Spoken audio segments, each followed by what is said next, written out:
Morjesta. Moro moro. Kuuluuko?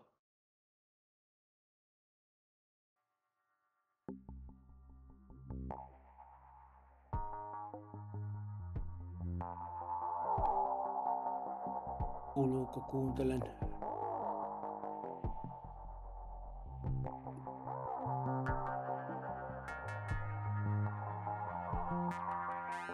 Kuuluuko?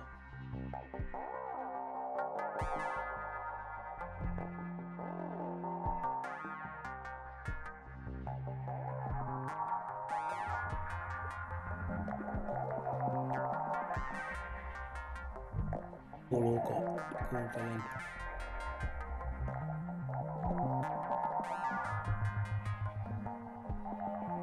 Lyykare här.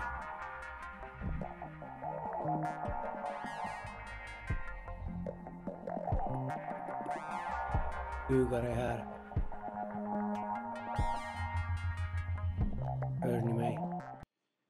Rakkaat ystävät, tilanne on sellainen, että tervetuloa tänne kulttielokuva Planen Fyra Fallas ensi iltaan vuodelta 1995 mestariteos, ja meillä on täällä studiossa tänään kaksi tämän elokuvan keskeisimpiä tähtiä, eli ohjaaja Jussi Haneen ja sitten näyttelijätähti Mikko Salonen. Hyvää iltaa. Joo, hyvä. Te olette päässyt tänne studioon. Tämä saattaa olla Jussi Haneenin ensimmäinen videoteos, koko pitkä elokuva, jonka hän on ikinä tehnyt.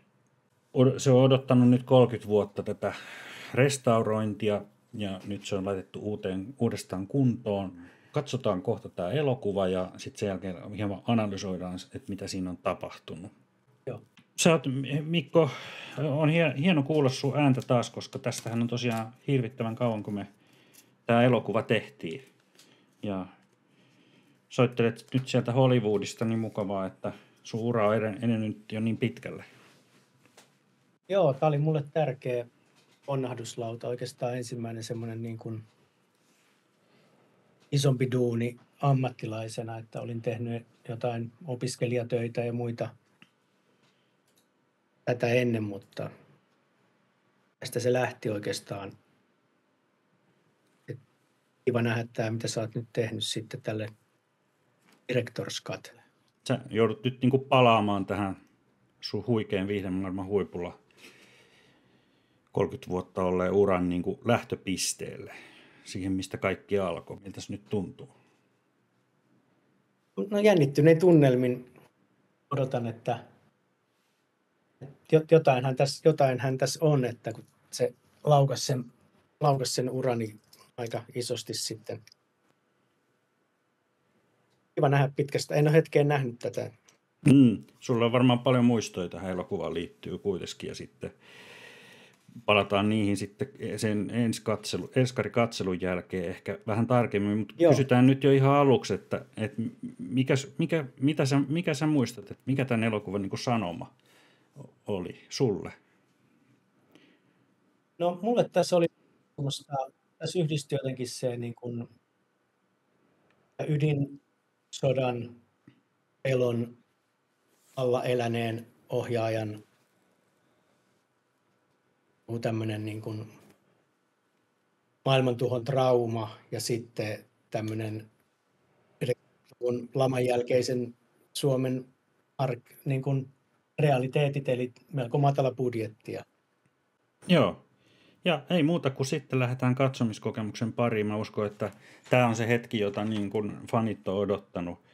Ja tämä on tosiaan entisöity, tämä on 4K 3D, 1000 hertsiä ja niin kuin näin poispäin tämä leffa.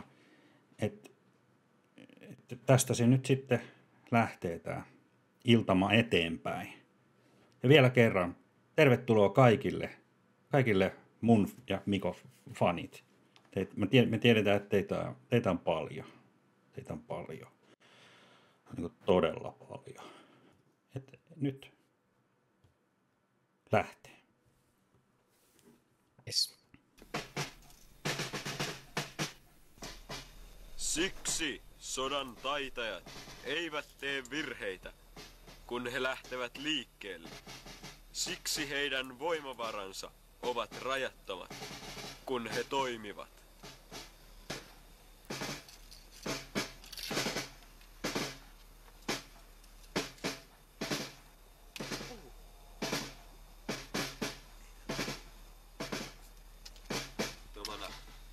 Taituri ei jätä jälkeäkään.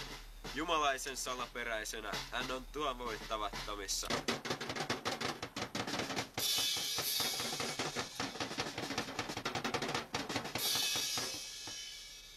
Hän on vihollisensa kohtalon herra. Ska jag göra? Vi har en förrotningen i himmel där. Åh, så. Hejsan Gunnar. Hejsan! Vie roskapussini messas roskikseen ja tuhkakypin tyhjennään.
Vilken vacker dag för fluktförruningen. Oj, oj, oj.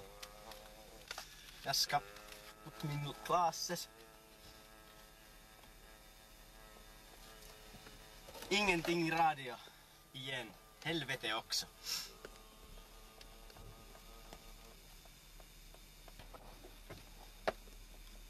Benen. Oj, oj. Hänga dörren. Ingenting, det gör ingenting. Du måste flyga. Varför? Du är flygare. Javo.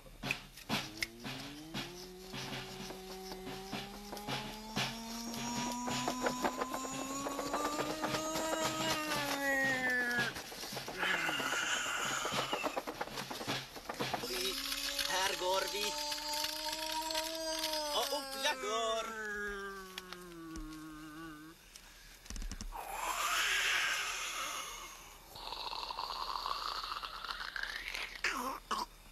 Det är Henning.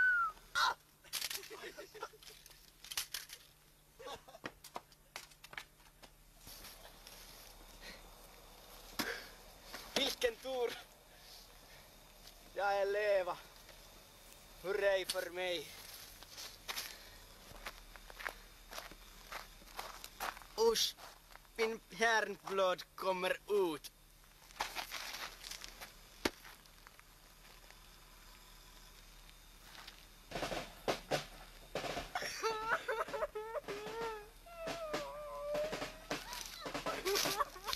Han var fin man.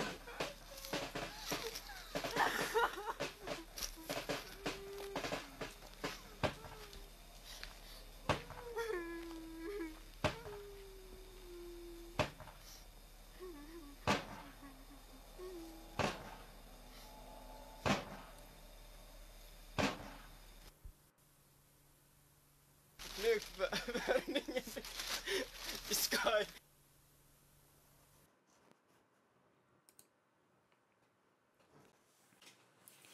Näin. Miltäs nyt näytti näin niin kuin parannettu versio tästä? Erittäin hyvältä. Se on iso duuni tehty tuohon restaurointiin. Niin. Itse asiassa ei tehnyt sille yhtään mitään, täytyy myöntää, mutta kuitenkin kiitos, että arvostat.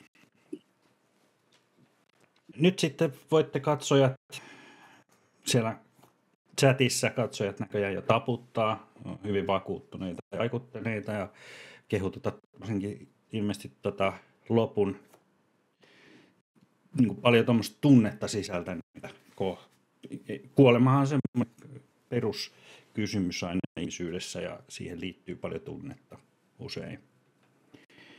Et hyvin havaittu sieltä Anselmi 82 merkki. Ja tosiaan vastaillaan teidän kysymyksiin, jos teillä on, mutta mun täytyy nyt ihan ekana sanoa, että on kyllä ihan huikea esitys sulla, Mikko. Ihan kestää vieläkin täysin päivänvaloa. Joo. Yö alkaa jo laskea. Kiitos. Joo. Ja itse mä ekana kiinnitin huomiota tietysti omaan työhöni, koska sehän tässä on se kaikkein niin kuin paras, mutta tuossa toi ohjaus on kyllä niin kuin lähes tämmöinen kokeellinen, että vaikuttaa vähän niin kuin olisi leikattu kaikki niin kuin paskivat otot yhteen ja näin. Mitäs mieltä sä tiedät tuosta niin kuin kokeellisuuden asteesta tuossa ohjauksessa? Joo, siinä oli mielenkiintoisesti myös sitä niin kuin valoisuutta, tai että se kameran tai ympäristön alaistus tuntui vaihtelevan koko ajan, että se kamera jotenkin haki sitä, hyvin käytetty sitä kameran niin kuin teknisiä ominaisuuksia tämmöiseen kokeellisuuteen. Joo, me voidaan tässä samalla vähän katsoa sit kohta tätä, niin kuin, että mitä tässä oikeastaan tapahtuu. Mä huomasin itse, että tuossa niin kuin, varmaan on ollut vaikea näytellä noita kohtauksia, koska niin kuin kässäri on ja ohjaaja on jättänyt sen tolleen, mutta että niin kuin auton ovi jää auki ja avaimet on unohtunut ja kaikkea tämmöistä niin kuin, tiedätkö, niin kuin arkista pikkujuttua laitettu tosi paljon ja kuvattu niin kuin pitkään. Joo, se oli just hyvä korkeakoulu tähän näyttelijätyöhön, että pystyy niin kuin improvisoimaan nopeasti eikä hätäänny. Kun kamera käy, niin silloin Joo. Et siinähän tulee niinku melkein tuommoinen niinku arkinen ja vähän niinku feministinen tai sovinistinen tai miten se haluaa nähdä, niin niinku tatsi tuohon, kun kuvataan tolleen arkista aherrusta. Kyllä. Flygaren. Ja Niin. Joo, että kyllä Flygarellakin on välillä nyklat hukassa. Niin just, kyllä. Ja sitten niinku kuitenkin on toi taustatarinana on tuommoinen niinku miehisen kovuuden tarina tossa, että on niinku sotimista ja kuolemaa. Tuommoista. Niin. Mutta roskat pitää viedä kuitenkin sitä. Niin, roskat pitää viedä, kyllä. Ja varmaan oli myös huikea olla tekemässä tätä, koska toi porukka, jollahan tämä on tehty, niin sehän on aivan timanttinen ollut. Että niin kuin just tuli noista roskapussin viemisestä, että esimerkiksi noi erikoistehosteet, jotka tuossa on ton Einon käsialaa, niin kuin näissä alkuteksteissä, muistaakseni oli. Joo, tossa näkyy hyvin. Niin. Tosiaan ton Einon tekemiin, niin tässähän on tässä roskapustivientikohtauksessa on ilmeisesti tommonen niin kuin jats-versio heitetty tosta Inquisitio-yhtyeen kappaleesta, jonka nimeä en kyllä nyt muista, mutta semmoinen 88 Oulussa perustettu bändi, niin voitaisiin tästä kuunnella vielä se pätkä sitten. Kyllä vaikea tunnistaa, että mikä kappale on kyseessä, koska se on niin hienosti saatu improvisoitua erilaiseksi, mutta katsotaan, kuunnellaan tästä vielä se pätkä, niin voidaan vähän analysoida sitä. Heissan! Vie roskapussi mennessäs roskikseen ja Joo, laita ihmeessä tulee se vielä. Niin. Joo, tuossa on niinku hyvin käytetty musiikkia mun mielestä. Niinku mikä sopii tuohon kuvaukseen sitten samalla. Oliko se niin, että se rumpusetti oli siinä, että oli niinku live? Joo, kyllä sitä hakattiin koko tämän, kun se Tuossahan oli rumpusetti tuossa oli alussa siinä luki. Joo, kuvauspaikalla. joo, näin on tuolla lokaatiossa, kuvauslokaatiossa Niin, oli siinä joo. ihan paikalla ja sitten toi, niin kuin tässä lukee näissä alkuteksteissä näkyy hyvin täältä, niin tässä näkyy tämä musiikkien Teemu. Et en tiedä kyllä niin siis toihan niin kuin, toi niin kuin tapa, jolla siinä ei pysytä edes rytmissä, niin, niin se on kyllä ihan huikeeta, vaatii niin kuin musiikkialan ja rumpualan osaamista, eikö vaan? Kyllä, siinä on hyvää tuommoista niin kuin vapaata. Ja Teemuhan oli kässärin lukenut ja ties mistä on kysymys, niin se pystyi pistämään siihen sitä. Siinä on vähän sitä semmoista välillä on semmoista pientä sotilaallista marssitynkää, mutta kuitenkin sitten kaikkea muutakin. No on kyllä kaikkea muutakin siinä. Ja tuo oli just nyt chatissa Matthew sanoi, että ihan mahtava idea tämä rumpusetti, että on ehkä tärkeämpi kuin vuorosanojen kuuleminen. Se, että se paukuttaa koko ajan se Teemu siellä niitä rumpuja täysiä. Joo, hyvä pointti Matthewiltä, että siinä nimenomaan prioriteetit tulee selväksi heti elokuvan alussa. Joo. Ja Anselmi 82 kysyy, että minkälainen budjetti näihin erikoisefekteihin on. Mä luulen, että Anselmi on tykännyt näistä varmaan etenkin ja viittaa nyt, hän on tuollainen tiedepainotteinen ihminen, niin ei varmaan puhu näistä ääniefekteistä, joista me jo vähän juteltiin, vaan on ehkä kiinnostuneempi näistä. Tästä lähtee nämä hävittäjälentäjä kohtaus, joka on aika näyttävä vielä tänä päivänäkin, että tämähän on kuitenkin vähän niin kuin Top Gun-maisesti toteutettu. Joo, se lähtee siitä niin kuin lentotukialuksen kannalta. Ja tyhjä ohjaamo. Tämä on mun oma suosikki, tämä tyhjä ohjaamo, kun sen symbolisoi kaikenlaista. En siinä tiedä oli mitä. aikamoiset tievoimat oli tuossa.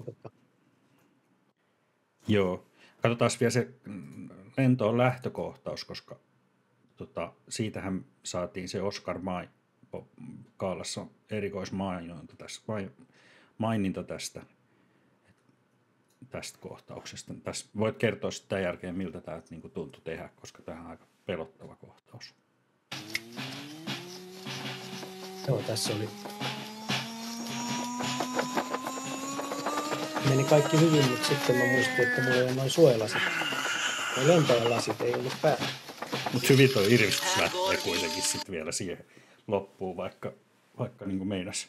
Joo, oli jo kiihdytysvaiheessa, kun sitten tajusin, että minun pitää laittaa nämä lasit päähän, että alkoi tulla vettä silmistä siinä.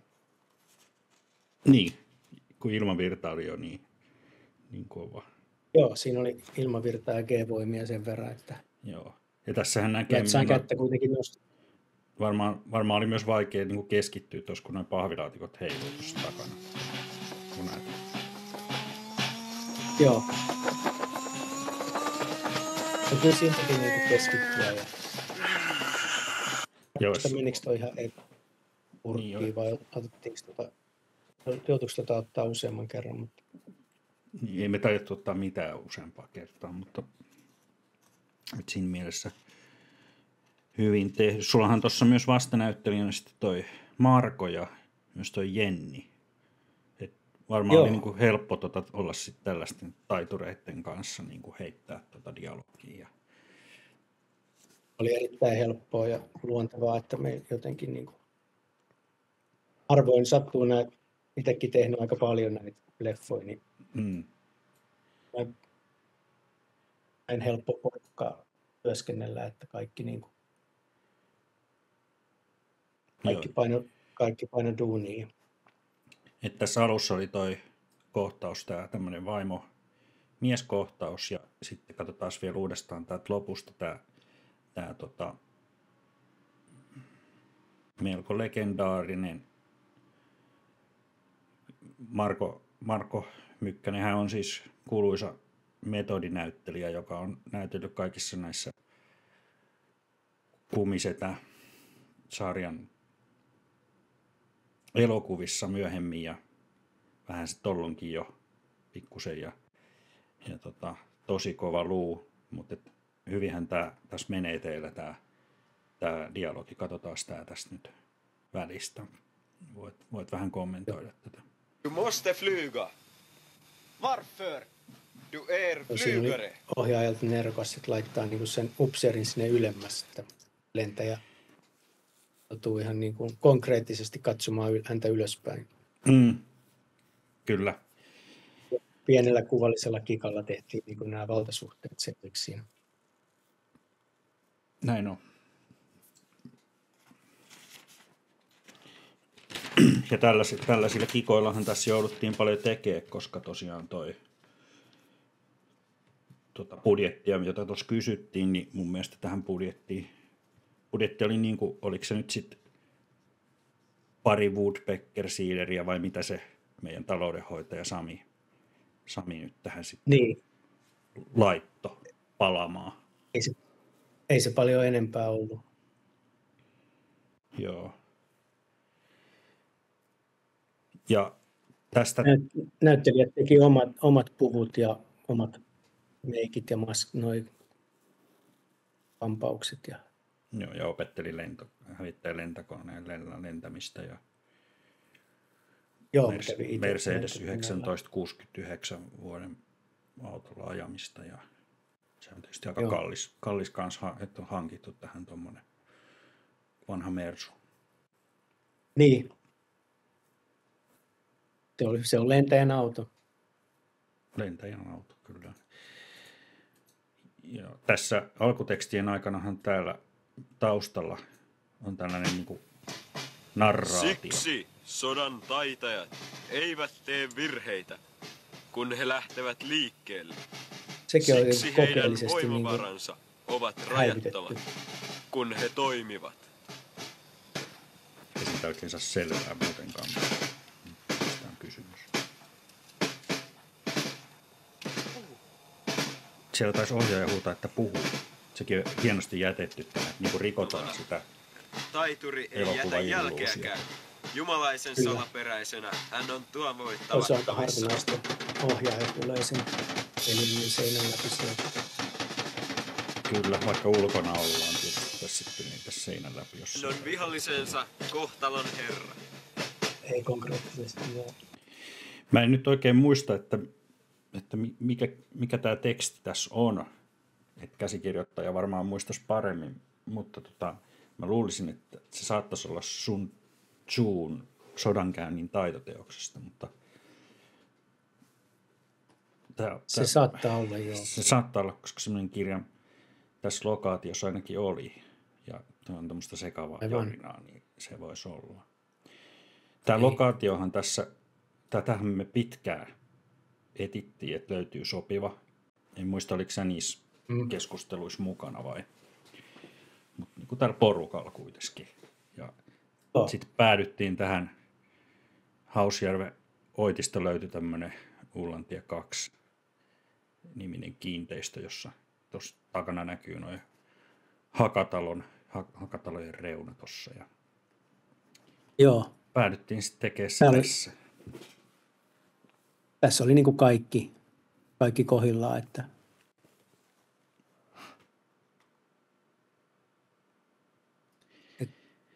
pässäri tuli toteutettua niin kuin kompaktisti.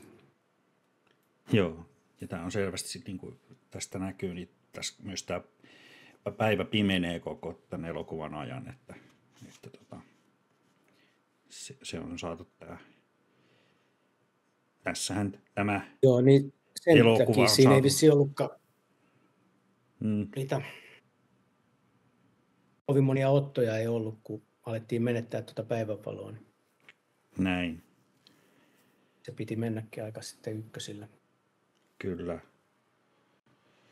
Peter von Pachhan antoi tälle ikimuistoiselle elokuvataiteen helmelle hyvänkin palautteen aikoinaan, joka resonoi vieläkin suomalaisessa kulttuurielämän piirissä. tuolla chatissähän Xapek on kysynyt tästä Peter von Pahin omasta näkemyksestä tähän elokuvan vastaanoton ja Hausjärveläisen elokuvan nousun tilanteeseen.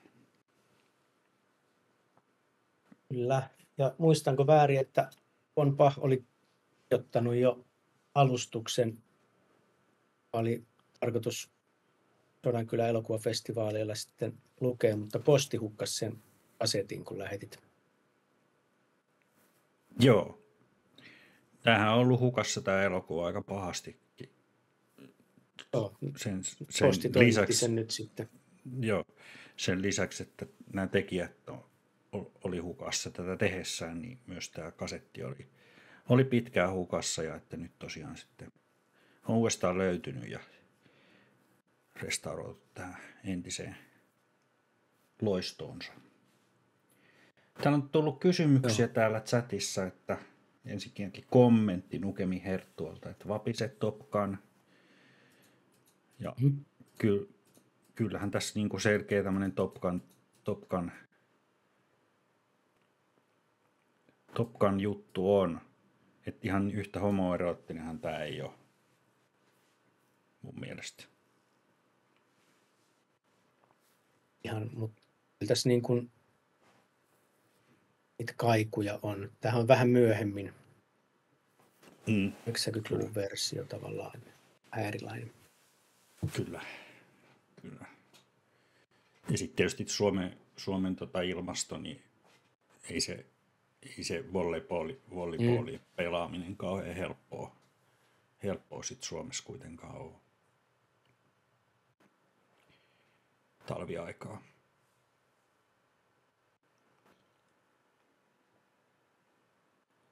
Niin, sitten, se on. Joo, sitten tuolla on tämmöinen kysymys, että jostain luin, että saitte levitetty elokuvan Pohjois-Koreaan, missä se edelleen näytetään teattereissa. Pääsittekö kuitenkin kustannuksissa voiton puolelle? Mä muistan myös tämän, että se lähti sinne, mutta mitähän siitä ei sitten kuulunut kyllä. Joo, mä kuulin jossain vaiheessa 2000-luvun alussa, että se olisi vielä pyörinyt, mutta nyt ihan uusinta tietoa ei ole. Että ainakaan ei olla rahaa tästä niin kuin saatu sieltä, mutta tietysti kiva, jos taide niin kuin elähdyttää edelleen ihmisten elämää siellä Pohjois-Koreassakin. Siellä on muuten aika ongelmia. Totta kai. Niin. Että toivottavasti tätä ei ole siellä käytetty kuitenkaan sit niin kuin sotilaskoulutustarkoituksissa. Kyllähän tämä pelotteena menisi siihenkin, että siihen kuolemahan siinä sitten seurasi. Joo. Miten sä koit itse tämän sitten niin kuin loppuhuikenteen? Tässähän on tämmöinen, että niin kuin että ensin pelastuu ja sitten kuitenkin kuolee. Jag är leva.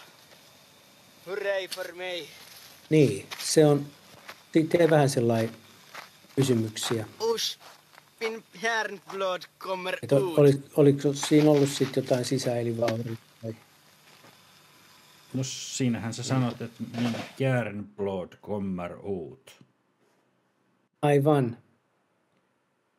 Että Niinhän se mä viittaa sanonkin, tämmöiseen, niin katsotaan vielä tämä kohta, niin Joo. ja uudestaan niin voidaan vähän niin kuin lääketieteellisesti arvioida, että mistä tässä on kysymys. Ei.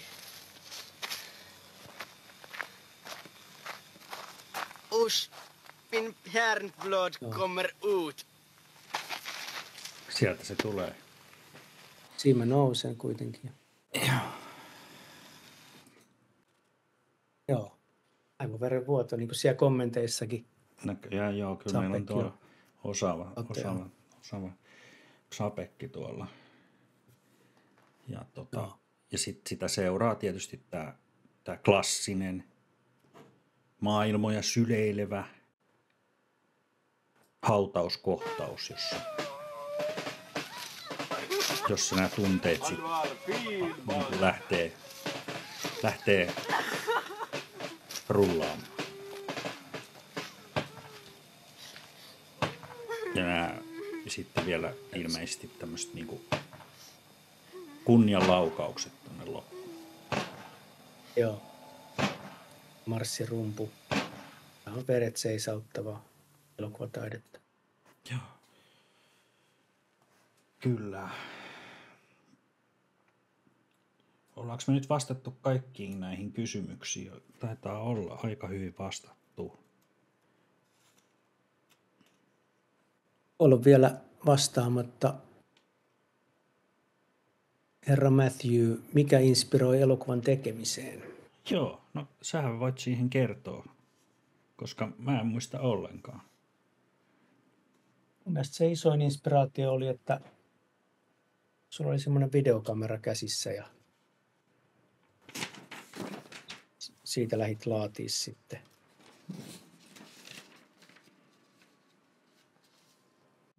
Niin. Olisiko se ollut niin yksinkertainen? Se varmaan on ollut. Et niin kuin näin lyhyeksi elokuvaksi, niin tämä välillä tuntui mun mielestä tuossa kattoessa, että eihän tämä lopu koskaan. Siinä mielessäkin. Ja hyvä, että loppu joskus. Mun mielestä se oli yllättävän lyhyt. Mä ajattelin, että nyt ollaan jo loppukohtauksessa. Okei. Pitäisikö se katsoa vielä kerran ja sitten ja katsoa, jos tulisi jotain mieleen. Se voisi katsoa, joo.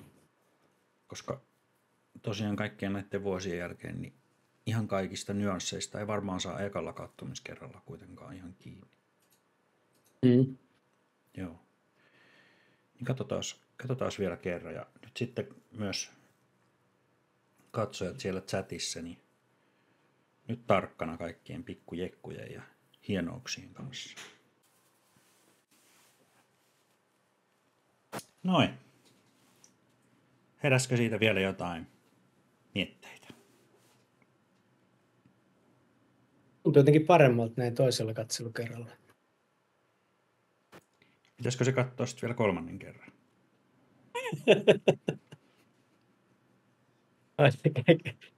Joku toinen päivä. Okei. Selvä. Xapek siellä kysyy chatissa, että onko saatavana Blu-ray-versiona, ja tietysti on saatavana Blu-ray-versiona, kun on maksaa vaan tarpeeksi. Kyllä semmoinen voidaan varmaan valmistaa. Kyllä voidaan. Päähenkilö syvenee jokaisella katsomiskerralla. Kyllä. Joo, sama. Sama huomio vai? Joo. Esitellä. Mä kiinnitin huomioon, että mä kävelen siinä. Mä olin ottanut semmoisen jotenkin metodin, että mä niin kävelen niin kuin vanhempi ihminen. Sellainen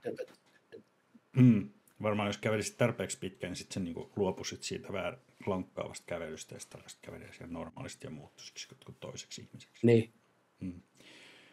Ehkä. Mukana making of, niin se on tässä tulee vielä yksi pieni pätkä. Niin tämä on ainoa pala, jonka mä leikkasin pois tästä elokuvasta, kun aikaisemmin sanoin, että mä en tehnyt tällä mitään, niin se on vale. Tässä on vielä yksi pieni pätkä. Se on niinku tämmöinen bloopers. Niin mä jätin sen tänne loppuun, niin katsotaan vielä se.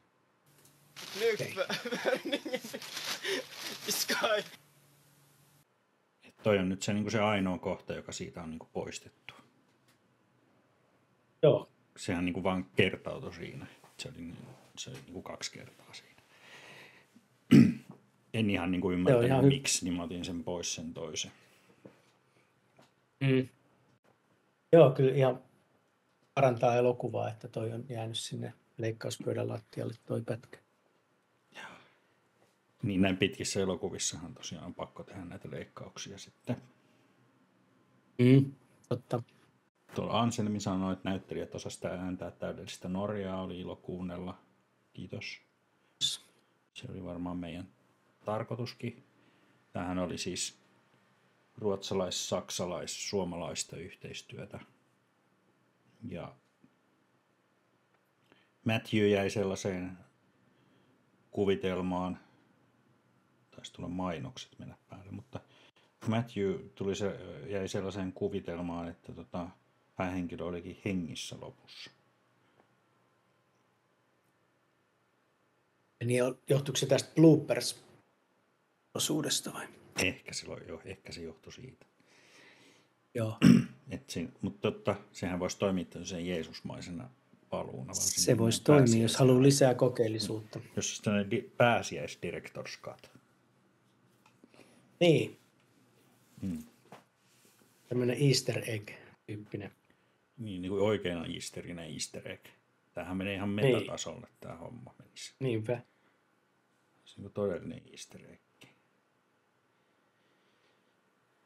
Mutta joo, muuta making-offia me ei tästä oikein saada aikaiseksi. Täällä ei nyt chatissa ole tänään myöskään ollut muita tekijöitä, vaikka heidät kutsuttiin. Tämä just kertoo siitä, miten raskas prokkis tämä oli meille kaikille silloin, että ei näy eikä kuulu. Et kiitos sulle, Mikko, että jaksoit kuitenkin tulla tänne. Niin, kun eihän nämä muut, niin kuin, ei ne ole täällä puhunut eikä pukahtanut eikä ole tullut katsomaan. Ilman muuta. Mä ymmärrän, että siellä ei ole kunnut tarpeeksi aikaa kaikille työryhmän jäsenille, että ne haluaisi osallistua, mutta mä laitoin tämän komentariin, kun kuulin ja ilman muuta. Joo, sä oot varmaan oppinut tosiaan käsittelemään näitä tekemiseen liittyviä transferensseja ja tunteita kuitenkin tuossa pitkän uran aikana sitten. No joo, toki mulla on se etu. Joo. Mutta ei muuta kuin kiitos Mikolle, kiitos katsojille, kiitos kaikille chattiin kirjoittaneille ja tää on tulossa sitten YouTubeen tää mestariteos ja myös sitten nämä meidän kommentit tästä, niin ne jää sitten ikuisiksi ajoiksi internettiin, eikä ne sieltä sitten lähde millään pois, vaikka mitä tekisi, että siinä on sitten taas lisää traumoja, näiden lapsuuden traumoja, joita tässä nähtiin, niin lisäksi. Kuulostaa hyvältä. Joo. Kiitos. Suuri kiitollisuuden tunne sydämessä, että tänään on 8 ihmistä koko ajan jaksanut katsoa tätä saipaa. Kiitos paljon. Jep. Myös täältä Hollywoodin erukoilta.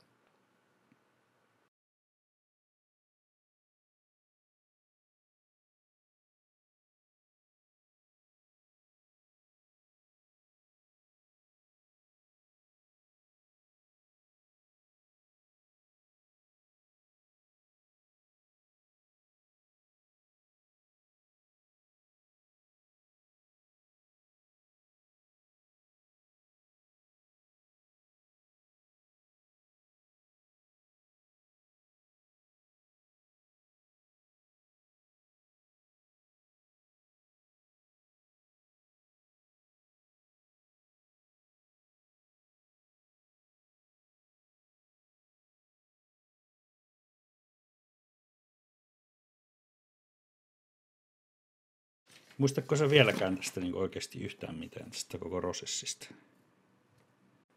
En kyllä muista.